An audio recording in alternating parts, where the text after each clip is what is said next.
What's the word, boys? Welcome back. So Colby Covington has gone on Submission Radio and has talked about Ian Garry following UFC 303, and he also calls out Charles Oliveira to a fight at welterweight. We're going to break down every single thing he has to say in this video.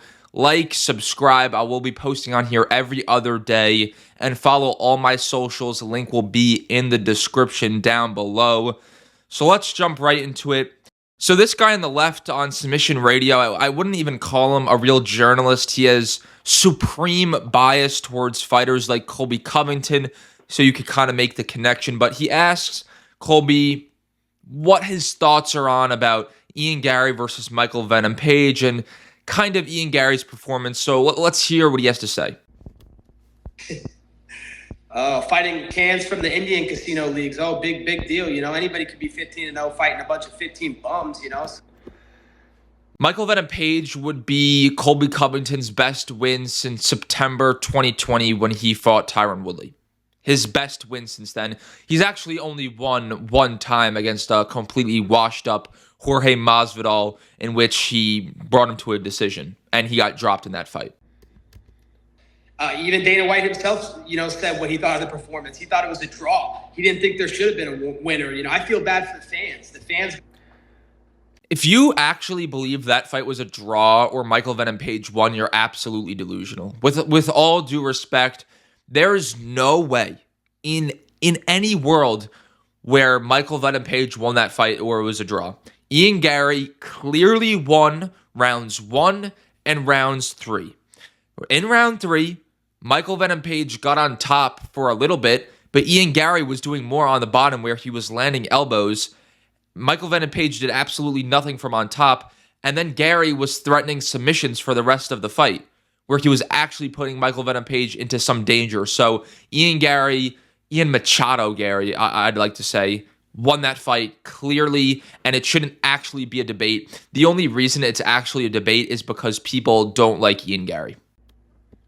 Robbed of, a pay-per-view opener. That's supposed to be the opener pay-per-view. So that was pathetic. That guy's Ian Garry robbed us of a pay-per-view opener, but let's look back to UFC 296, where Colby Covington robbed us of a UFC headliner, of a UFC pay-per-view headliner, where he put on one of the worst performances in UFC history against Leon Edwards. That was one of the most embarrassing performances I've ever seen. Flat out. The number 14 guy in the world and barely scraping by. I think he lost the fight. So, he didn't lose that fight. It's not up for debate. I feel bad for the fans. They got robbed, but it just shows how much of a bum he is. Like, oh yeah, I want to be on a Conor McGregor card. He was willing to do whatever you want to be on the Conor McGregor card because his name's Conor McGregor. He's the Conor McGregor wannabe. So he did all this, pulled all these strings to get on the Conor card, and then Conor left him at the altar. You should have been on this card, Colby. You should have been on this card. If Ian Garry is such a bum, why were you declining the fight? Why have you been so adamant about not fighting Ian Garry if he's a bum? You should have been on the Conor McGregor card, Colby. You would have definitely added something to the card. I don't know why you're talking about how Ian Garry's a bum and this and that if you're openly ducking him. This would have been one of the biggest fights for the rest of 2024, but Colby Covington is openly ducking Ian Machado Garry. End of. So, I thought it was pretty funny, I thought he was a star. I thought Ian Garry was a big name. What happened? Like, they had their co-main events fall through 6 or 7 times. There was a guy that was already on the card. Why couldn't he get bumped up to co-main event? I guess that shows us what UFC thinks about the guy, that the guy's an absolute nobody, and he's a bum, and he has no reason to talk about anything. He keeps talking about this GOAT stuff. Yeah, that's just completely false. Talking about how he's a bum, the UFC don't value him because he's opening up the pay-per-view.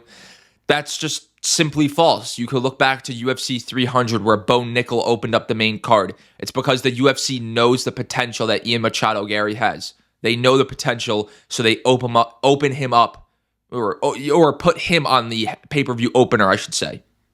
Does it not make sense? Did the same thing with Bo Nickel because they have superstar potential, unlike Colby Covington. He isn't as big of a draw as many people say. Jorge Masvidal was a bigger draw when they headlined the pay-per-view. I can't remember which number it was, but Jorge Masvidal was the bigger draw, very clearly. So I'm going to stop it right here. We're going to jump to 5:53, and this guy on the left pretty much asks kind of the same question, but he kind of hones in on Ian Garry's performance in particular. Last night. You think I would spend a Saturday night watching two jobbers fight on pay-per-view? I got better things to do with my life, brother. I'm a multi... That's how I felt after UFC 296. I feel like I was robbed of a Saturday night when Colby Covington put on one of the worst performances in UFC history after an undeserved title shot, after his third title shot. He got a title shot after beating a washed-up Jorge Masvidal. That's what we're doing, yeah. Our star athlete, like, I got to go out there and enjoy my life on a Saturday night. I wasn't watching fights, let alone two bums in my division that could care less about. They're fighting for what? I'd go as far as saying that Ian Garry and Michael Venom Page are actually better than Colby Covington right now. And I'm not trying to hate. I'm just exposing the flaws in his argument. That's all I'm doing. And I can make a very valid reason why Colby Covington Ian Garry and Michael Venom Page are better fighters than Colby Covington right now. I can make that argument. Keeper of the top 15, like, these guys are nobodies. I've beaten world champion after world champion for 7 years straight. You know, my resume. Washed up champions that didn't have the belt. Robbie Lawler, Tyron Woodley. What happened when Colby Covington fought champions who were actually holding the belt? When he got title shots. Fought Kamaru Usman, was finished. Fought Kamaru Usman again. Lost. He lost that fight against Kamaru Usman. And then he fought Leon Edwards for his third title shot. Maybe Colby's got it this time. Oh, wait, no. Puts on one of the worst performances in UFC title fight history. Main events in a row. Like I don't have time to look at the little kids in my division, bro. I'm focused on big business. And Colby Covington, is very focused on his comeback right now. So I'm not focused on anybody else. I'm just focused on myself, and that's just like I was trying to give my advice to be selfish. That's what I'm being right now, selfish and, getting healthy and making sure that the best. What are you getting healthy from, Colby? You haven't fought since December. I doubt you're training hard every day. What are you getting healthy from? The fake broken foot? I highly, highly doubt that Colby Covington actually broke his foot. I still do not believe it. Colby Chaos Covington comes out there to fight next fight. So I also want to add one thing. He talks about big business. The big business that Colby Covington could have put on is versus Ian Machado Garry, and he openly ducked and declined the fight. Colby Covington's talking to UFC about some big business right now, and UFC knows Colby Covington only wants the biggest and best business out there. Only the biggest and best business? As I just said, that's Ian Machado Garry, and you openly ducked him on multiple occasions. And I know people are going to talk about, he didn't do the stipulations. He didn't do this. That's complete bullshit. What are we doing? Colby Covington gave out those stipulations so he has an excuse as to why he didn't fight Ian Garry. It's so... You think Ian Garry's wife is going to get on her knees and beg? No. Don't be fucking stupid. So Colby Covington can just say, he didn't do the stipulation, so that's why we didn't have a fight. No. He just put it out there so he has an open excuse as to why he's openly ducking and declining a fight with Ian Garry. It couldn't be clear. It couldn't be clearer. It could not be clearer. Okay, so let's jump to 7:15, where this guy asked if Ian Garry was even offered to fight Colby Covington. Let's see what Colby has to say. Oh, shit, there we go. He didn't meet your stipulations. Is that it? Or is he one of the names the UFC is sort of throwing at you right now? No, you heard what Dana said. The fine print. Dana said Colby's never rejected one fight. Bullshit. Complete bullshit. Why is Dana White still defending Colby Covington? Well, I know why he's defending Colby Covington, but it's ridiculous. If you think Colby Covington didn't reject a fight with Ian Garry, you're absolutely delusional. You are absolutely delusional. I gotta spell it out for you. Delusional. Every single fight that's ever came across my desk. I fought the pound for pound best fighter twice and beat him twice, in my opinion. I fought this last guy. Beat him twice. You got finished. You got finished by Kamaru Usman. the number 4 pound-for-pound fighter, and I thought I should have won the fight on a broken foot. Broken foot? No. Did you beat him? No. One of the worst performances in UFC title fight history. I've said that about 6 times in this video. In the first 30 seconds, compromise. So, I accepted every fight. Just like he said, I've never rejected a fight. So what happened to Cumshot? Cumshot was saying the same thing. Oh, Colby doesn't want to fight. What happened to Cumshot? Oh, yeah, he retired because the common cold. Colby Covington has ducked Khamzat Chimaev and Shavkat Rakhmonov on multiple occasions. He's talking how Khamzat's ducking Colby. Be for real. Guy's an absolute clown. He's lucky he can't get in the USA because America's champ would absolutely decimate him and take his soul. So, now Dana White... I think Khamzat Chimaev would beat Colby Covington in under 1 minute. Proved it. It's in fine print. Dana White said to himself, I've never rejected one fight, Right now I'm getting healthy and making sure I come back the healthiest version so I can come back and get my title again. So, Dana White said... If you truly believe that Colby Covington did not reject a fight with Ian Garry and you believe Dana White, you're out of your mind. You are out of your mind. Dana speaks for the people. He speaks the truth. And, the truth is Colby Covington takes every fight Colby Covington is offered. And Colby Covington is coming back with a vengeance soon. Dude, I got to ask as well. Vengeance to fight who? A washed-up Wonderboy Thompson? Yeah, I don't know. All right, let's stop it there. We're going to jump to the final bit that I want to cover. And Colby Covington actually calls out Charles Oliveira? That can't be, but he does.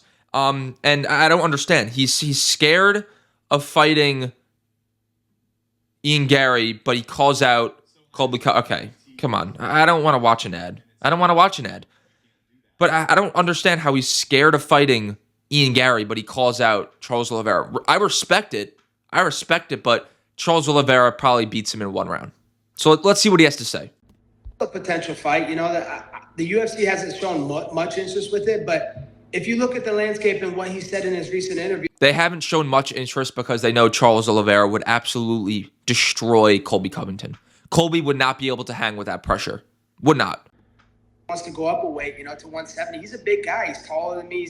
He weighs more than me. The guy's just a weight bully cutting to 155 because he wants to be stronger in there because he doesn't have a mental edge. He's mentally weak, so he needs to have a physical edge. He needs to be the big... Charles Oliveira is not the one making excuses after every fight. He's not forging a broken foot. He's not saying he won after being finished. Do you know how delusional that sounds? Guy in the fight to feel confident going into a fight. So, another one of those guys with baseless words, said all these things. Oh, yeah, I want big legacy fights. I want to go up to 170. Well, here's your chance, Charles Oliveira. I'm the biggest fight you can get. Former world champion, the king of Brazil, the king of Miami, Donald Trump's favorite fighter. Donald Trump's favorite. He literally walked out during your post-fight speech because he was embarrassed with how bad your performance was. Nobody cares. Nobody cares about, oh, Donald Trump, he's my favorite. Whatever. I don't care. And saying Colby would be, the biggest name on Charles Oliveira's legacy is absolutely ridiculous. Charles Oliveira has won undisputed world titles. He's beaten guys like Justin Gaethje, Michael Chandler, and Dustin Poirier for undisputed world championships. And he's fought Islam Makhachev. But Colby Covington is the biggest name on his legacy, right? What's going to be bigger for your legacy, Charles, than coming and fighting me, America's champion, Donald Trump's favorite fighter? You want the biggest fight. The ball's in your court, Charles. Let's see if you're a man of your word. You talked a big game saying you want to come up to 170. There's nothing left for you at 155. All these other guys they're trying to match you up with are complete nobodies. The biggest and best fight for Charles Oliveira's legacy would be Colby Covington. So, wrong, but I completely respect the call out. I respect Colby Covington for doing this. And I don't hate Colby Covington. He's actually a pretty good entertainer, but I'm just calling him out for some things that I disagree with. But I do respect him a lot for calling out Charles Oliveira because that's an incredible fight. That is an incredible fight. He's about that life, but I don't think he is. I think he's gonna run away because he knows what would happen. Dude, I would absolutely love...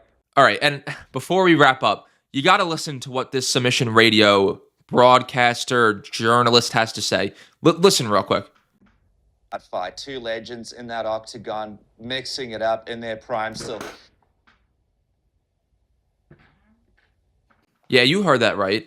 This guy right here just said Colby Covington is still in his prime. Yeah, that's crazy, man. But at the end of the day, Colby Covington has openly ducked Ian Garry on multiple occasions. Dana White is trying to hide the fact that Colby is ducking him, is rejecting fights. I don't know why Dana White is still doing this. Well, I do, but it just doesn't make sense. Colby Covington openly ducking and declining fights with Ian Garry, which would be one of the biggest fights to wrap up 2024, but he's going out there and calling out Charles Oliveira to fight at welterweight. I don't really understand it, but I respect it. He's scared of fighting Ian Garry, but he wants to fight Charles Oliveira when Charles Oliveira is bringing that lightweight skill set up to welterweight. I don't understand it, but I respect it. Let me know what you guys think of this entire interview in the comments. Just had to call out Colby Covington on some things he had to say. Let me know what you guys think in the comments. Click that subscribe button for videos every other day at the minimum. Peace out.